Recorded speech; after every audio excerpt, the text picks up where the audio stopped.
When I was little, my father was famous. He was the greatest samurai in the empire.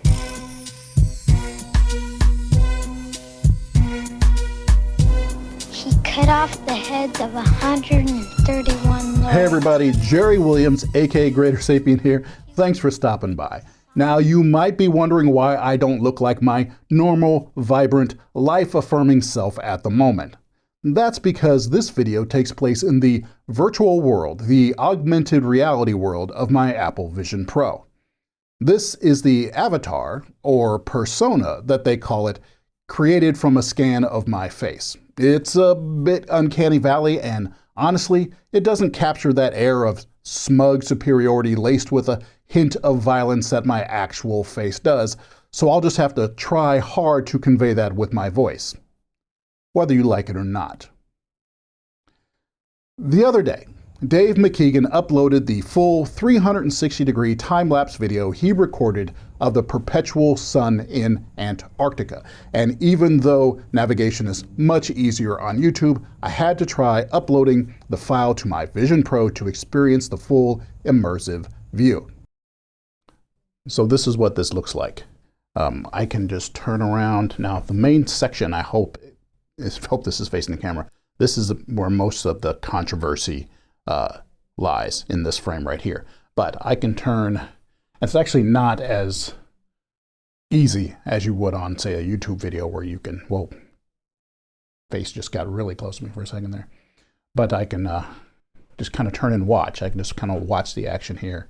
Those guys over there, and there's Rennie and everybody doing their thing.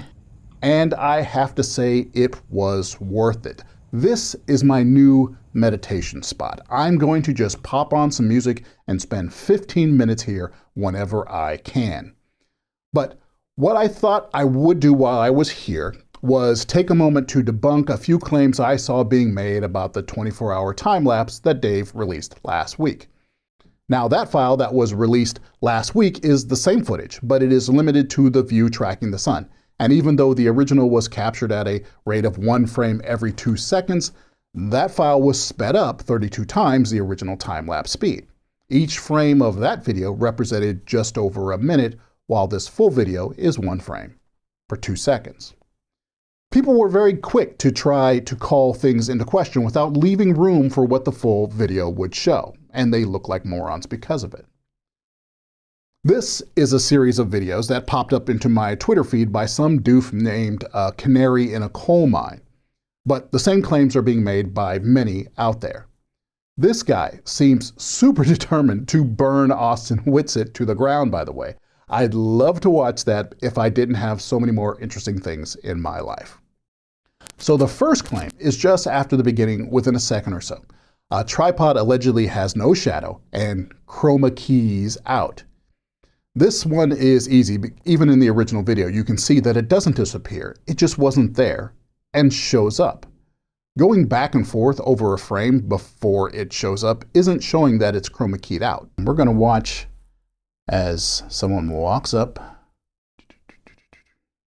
Oh, sorry, I don't want to move around so fast, make you nauseous. There you go. He just walked up and put it there. There you go. Then, at 7 to 12 seconds of the compressed video, they ask why the sky is perfectly clear to the south and no one is in frame.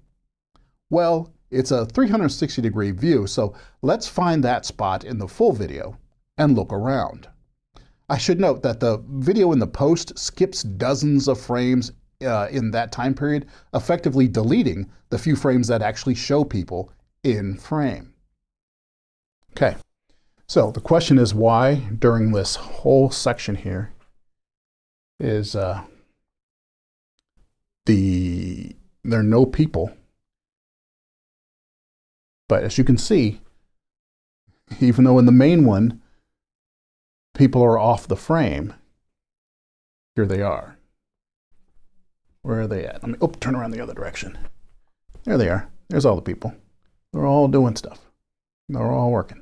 Dave's doing his thing. The man is working. Gotta say, the man is putting in the work. Let's skip ahead a little bit. Let's skip ahead. Okay, sun's moved on. Says, why are the clouds sky so clear? There's clouds out there. Let's move this over here. And there are people right over there. Actually, it looks like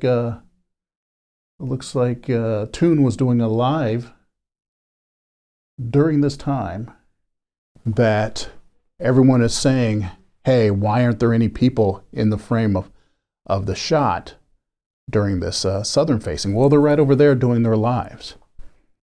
Okay, coming up in just a few seconds, they claim that this tripod is chroma keyed out. That's what they claim. You can see the shadow. They say it's chroma keyed out. Let's see. Should be happening just around now. Oh, someone just took it away. Come on now. 45 seconds. They say there is no shadow under this tripod. Not understanding how long and thin the shadow would be for that tripod so far off the frame from the sun. Then, shortly, someone arrives and they question why the shadow stays under the tripod. Apparently not willing to consider that something was placed there that is dark and has a shadow as well. And then they question movement when it's obvious that someone just moved something and the compressed time lapse missed it. Then another question about the shadow of a shovel and a tripod again, not understanding how thin that shadow is and that it's getting lost in the noise of the textured surface. That's not worth turning my head in the VR to find. Then in the next section, they ask about an interesting shadow that appears. But if we look at the full time lapse, which was taking photos every 2 seconds, maybe even slow it down a little bit, we can see that whoever this is has pulled out a long object, possibly a ruler, and set it on the ground. So what is being seen is not a floating random shadow, some artifact of a botched fakery, but an actual object on the ground. This is what happens when you jump to conclusions without all of the information. Then, whoever this moron is asks why the snowball, which has a wider profile than the tripod, has a more visible shadow. Wonders why things move in a time lapse without seeing what moved it. I swear, this person is like a little child with reverse object permanence. When something disappears, he doesn't think it's gone forever. He thinks it's still there, but chroma keyed out. And lastly, there's this moment. There's this moment here where they ask why something is blurred out. And on the original video, it really does look like something is blurred out. But we can see here that this person is actually carrying something white, like a piece of material, paper, a map, or a folder. Let's watch this for a bit. You can see a lot of work is being done. Let's see, how far in am I? I am just a minute or so in, so this is about an hour or so worth of footage that I've just zipped through. And looks like the guys are really putting in the work. They didn't just park the cameras and then just walk away. There's a lot of back and forth. Oh, there's that moment when everybody did their little intros, their little interviews on Will's live, when they all kind of stepped up and did their thing. So this is that happening there. They're all coming up. There's a spot where I was saying that he was really low in the frame. Everyone doing their thing. That's funny. It was all done during the same time. Meanwhile, you can see Dave is getting photos of everybody. Now, this is also the spot where they claim that there was I'm going to back up. While all this interview with Will is happening, let me get rid of that control. It's going to start up here in a second. Is the time where they claim that there was a chroma key screen, right? Okay, so this is where Will is doing his live stream. Everyone is standing around waiting for their turn to do the kind of interview they're staying far enough away, it looks like, so that their shadows don't fall in. But as you can see, there is no green screen here. There's no green screen. This is where it would have happened, right? But Obviously, there's none there. So there's that one debunked. I'm going to do a quick one. I want to see if I can see where this vehicle goes. Let's follow that guy.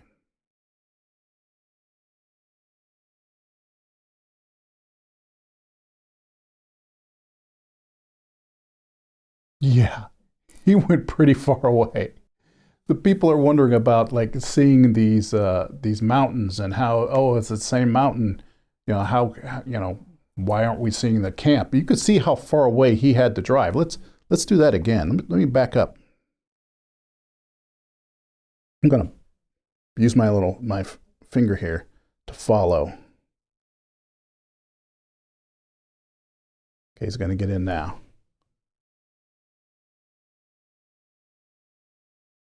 He's gone. That's a ways away. And given how big that is, he could have stopped right now. Given how big that vehicle is, he could get right there. The camp could be right there, and we wouldn't be able to see it. That's just how far away it is, because we couldn't see the vehicle once it got that far. So the camp could be right there, and we wouldn't be able to see it. Lastly, I want to give a shout out to both Dave McKeegan and MC Toon. In watching this video, the biggest challenge was trying to keep track of these two. They are literally the most active people during this time lapse. There was a lot of talk of gathering data from both sides before this expedition began, but both Dave and Toon can be seen putting in the work. It took me a while to figure out that this was Toon breakdancing over there while the flat earthers were huddled inside. I have a feeling there's going to be a lot more content to come in the new year. Okay, that's it for me. I'll leave you with this gift for the end of the year. Here we are, the greatest breakdancer in all of Antarctica, MC Toon. Take care, everybody.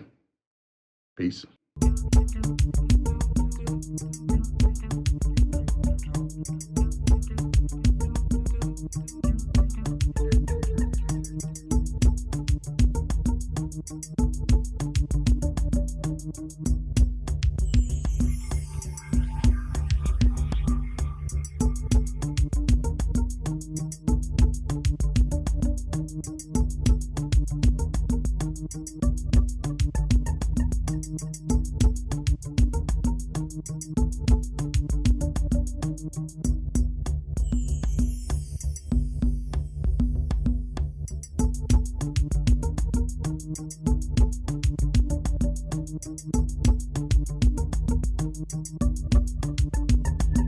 That's my job! That's what I do! I don't lose! I win! Is there no one on this planet to even challenge me? Maybe you came by to congratulate me on last night's victory.